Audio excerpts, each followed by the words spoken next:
வாழ்க்கையில் ஒரு நாள் அனைவரும் நம்மை திரும்பி பார்க்க வேண்டும் என்று பலர் நினைக்கிறார்கள். ஆனால் அதற்கான முதல் படி நம்மை நாம் நம்புவதில்தான் தொடங்குகிறது. யாராவது வந்து நம்மை உயர்த்துவார்கள் என்று காத்திருக்காமல் நம்முடைய முயற்சியால் நம்மை மாற்றிக்கொள்ள வேண்டும். ஆரம்பத்தில் நம்மை யாரும் கவனிக்காமல் இருக்கலாம். சிலர் நம்மை கேலி செய்யலாம். சிலர் நம்மால் முடியாது என்று சொல்லலாம். ஆனால் அவை அனைத்தும் நம்மை நிறுத்துவதற்காக அல்ல, இன்னும் வலிமையாக மாற்றுவதற்காக வந்த சோதனைகள் என்பதை புரிந்து கொள்ள வேண்டும். ஒரு மனிதன் தினமும் சிறிது நேரமாவது தனது வளர்ச்சிக்காக செலவிட ஆரம்பித்தால் அவனுடைய வாழ்க்கை மெதுவாக மாறத் தொடங்கும். நல்ல பழக்கங்கள், நேரத்தை மதிக்கும் குணம், தொடர்ந்து உழைக்கும் மனப்பாங்கு, இவை அனைத்தும் வெற்றியின் அடித்தளமாக இருக்கும். தோல்வி வந்தாலும் மனமுடையாமல் மீண்டும் எழுந்து நிற்பவர்கள்தான் வாழ்க்கையில் பெரிய சாதனைகளை அடைகிறார்கள்.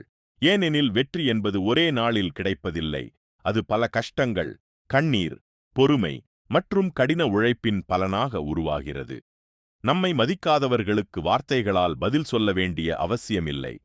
நம்முடைய சாதனைகளே மிகப்பெரிய பதிலாக மாற வேண்டும். அமைதியாக உழைத்து நம்முடைய இலக்கை நோக்கி தொடர்ந்து பயணம் செய்தால் ஒரு நாள் உலகமே நம்மை திரும்பி பார்க்கும். முன்பு நம்மை புறக்கணித்தவர்களே பின்னர் நம்மை பாராட்ட ஆரம்பிப்பார்கள். அந்த நாள் வருவதற்கு தேவையானது தன்னம்பிக்கை, பொறுமை மற்றும் விடாமுயற்சி மட்டுமே. எனவே வாழ்க்கையில் உயர வேண்டும் என்றால் பிறர் என்ன சொல்கிறார்கள் என்பதை விட நாம் என்ன செய்கிறோம் என்பதில்தான் கவனம் செலுத்த வேண்டும். இன்று நாம் எடுக்கும் சிறிய முயற்சிகள்தான் நாளை பெரிய வெற்றியாக மாறும். உங்களை நீங்கள் நம்புங்கள், தொடர்ந்து முயற்சி செய்யுங்கள். ஒரு நாள் உங்கள் மாற்றத்தை பார்த்து உலகமே உங்களை திரும்பி பார்க்கும். இதுபோன்ற வீடியோக்களை டெய்லி பார்க்க என்னை சப்ஸ்கிரைப் பண்ணுங்க.